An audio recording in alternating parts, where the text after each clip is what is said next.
Hai guys, Assalamualaikum warahmatullahi wabarakatuh. Kali ini aku mau review materi dari Manajemen Pemasaran Digital. Sebelumnya, kenalin, nama Rudi Purwanti dari Prodi Manajemen Universitas Teknokrat Indonesia. Jadi, di video ini aku mau bahas mengenai dampak media dan teknologi digital pada bauran pemasaran. Online branding menjelaskan tentang bagaimana saluran online digunakan untuk mendukung suatu merek atau brand. Pada dasarnya merupakan akumulasi dari karakteristik produk atau jasa yang dirasakan oleh pelanggan. Bauran pemasaran atau marketing mix, ada 7 variabel kunci yang divariasikan oleh pemasar sebagai bagian dari penawaran pelanggan, yaitu produk, price, place, promotion, people, process, dan physical evidence. Yang pertama adalah produk. Produk merupakan variabel dari bauran pemasaran mengacu pada karakteristik suatu produk, layanan, atau merek. Keputusan produk harus berdasarkan riset pasar, di mana membutuhkan penilaian dan feedback dari konsumen untuk modifikasi produk yang ada atau mengembangkan produk baru. Keputusan produk yang berhubungan dengan internet dapat dibagi menjadi keputusan yang mempengaruhi produk inti dan produk tambahan, yaitu core product, ada fitur dasar produk yang memenuhi kebutuhan pengguna, dan extended product, yaitu ada fitur dan manfaat tambahan di luar produk inti. Ada implikasi utama internet untuk elemen produk campuran, yaitu yang pertama, pilihan untuk memvariasikan produk inti.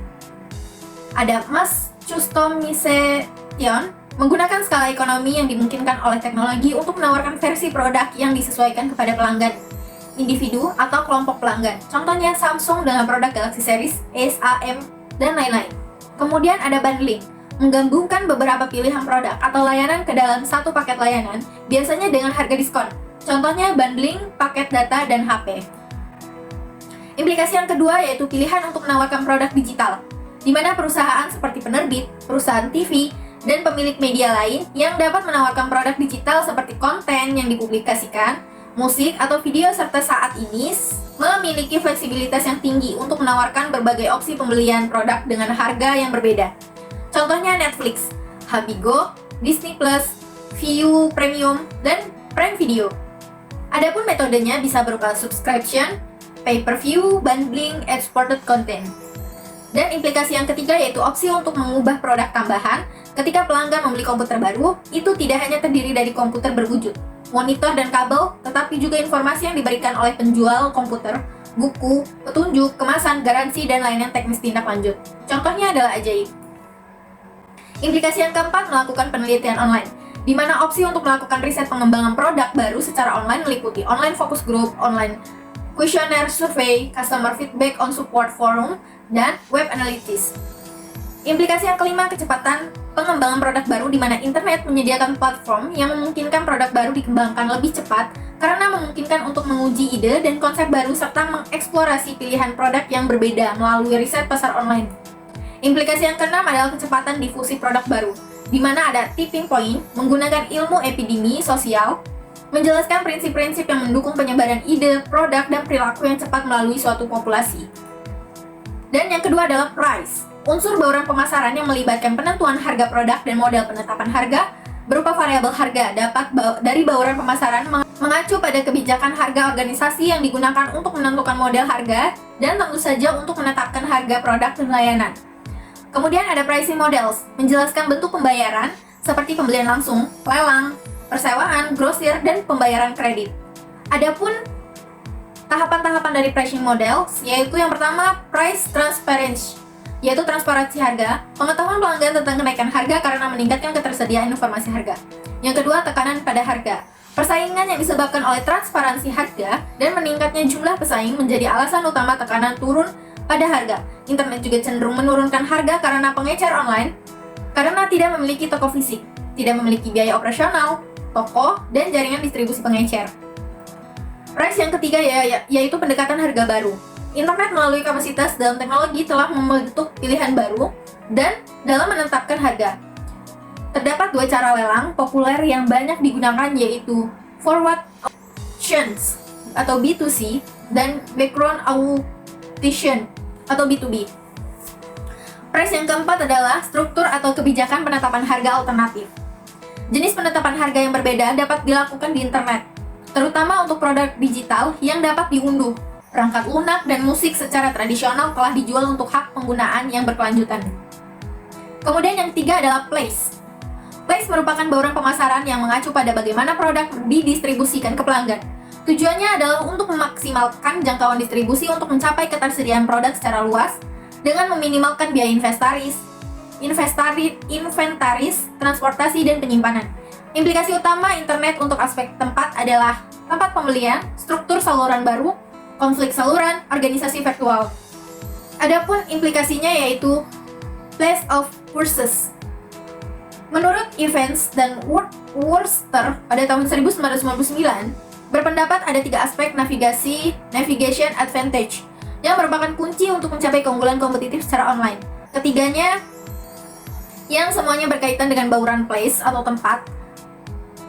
Kemudian, yang kedua, new channel struktur.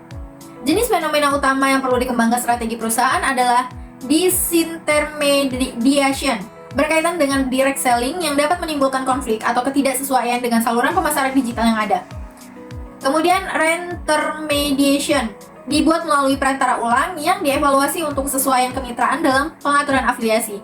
Dan countermediation, mengacu pada opsi strategi untuk memanfaatkan perantara online dengan lebih baik, seperti melalui kemitraan dengan perantara independen, membeli atau membuat perantara independennya sendiri. Place yang ketiga adalah channel conflict. Ancaman signifikan yang timbul dari pengenalan saluran internet adalah bahwa meskipun disintermediasi memberikan kesempatan kepada perusahaan untuk menjual langsung dan meningkatkan profitabilitas produk, hal itu juga dapat mengancam pengaturan distribusi dengan mitra yang lain. Dan place yang keempat adalah virtual organization. Sebuah organisasi virtual menggunakan teknologi informasi dan komunikasi untuk memungkinkan beroperasi tanpa batasan fisik yang jelas antara fungsi yang berbeda, menyediakan layanan yang disesuaikan dengan mengalihdayakan produksi dan fungsi lainnya kepada pihak ketiga. Kemudian, promotion merupakan unsur bauran pemasaran yang melibatkan komunikasi dengan pelanggan dan pemangku kepentingan lainnya untuk memberitahu mereka tentang produk dan organisasi.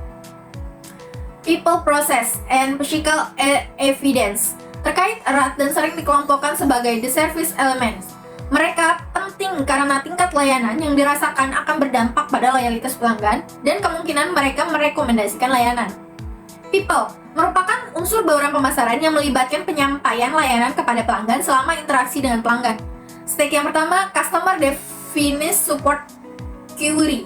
Perusahaan harus mempertimbangkan seberapa mudah pelanggan dapat menemukan titik kontak dan membuat permintaan dukungan di situs. Stake yang kedua, repeat of email and acknowledgement.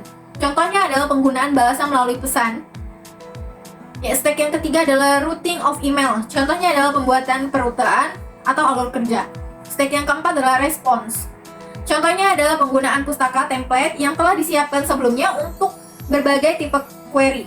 Stake yang kelima adalah follow up. Contohnya adalah jika karyawan tersebut tidak berhasil menjawab tanggapan pertama, maka email tersebut akan menyarankan panggilan balik dari seorang karyawan atau obrolan langsung. Kemudian adalah proses. Proses merupakan unsur bauran pemasaran yang melibatkan metode dan prosedur yang digunakan perusahaan untuk mencapai semua fungsi pemasaran. Tujuan operasional dalam mendorong strategi dan mengukur efektivitas adalah meminimalkan waktu respons rata-rata per email dan rentang waktu respons dari yang paling lambat hingga yang tercepat. Meminimalkan waktu pembersihan atau resolusi, misalnya jumlah kontak dan waktu yang telah berlalu menuju resolusi. Memaksimalkan peringkat kepuasan pelanggan dengan tanggapan. Meminimalkan waktu staf rata-rata dan biaya per tanggapan email. Kemudian strategi kontak pelanggan untuk mengintegrasikan dukungan web dan email ke dalam operasi pusat kontak yang ada biasanya menggabungkan elemen dari kedua opsi berikut, yaitu saluran pilihan konsumen, saluran pilihan perusahaan, memberikan layanan pelanggan dan penjualan dengan bantuan live chat semakin populer. Yang ketujuh adalah physical evidence. Physical evidence merupakan unsur bauran pemasaran yang melibatkan ekspresi nyata dari suatu produk dan bagaimana produk tersebut dibeli dan digunakan. Oke, semoga pembahasan aku mengenai dampak media dan teknologi digital pada bauran pemasaran dapat bisa dimengerti ya. Makasih yang udah nonton dan see you di video yang lain. Wassalamualaikum warahmatullahi wabarakatuh.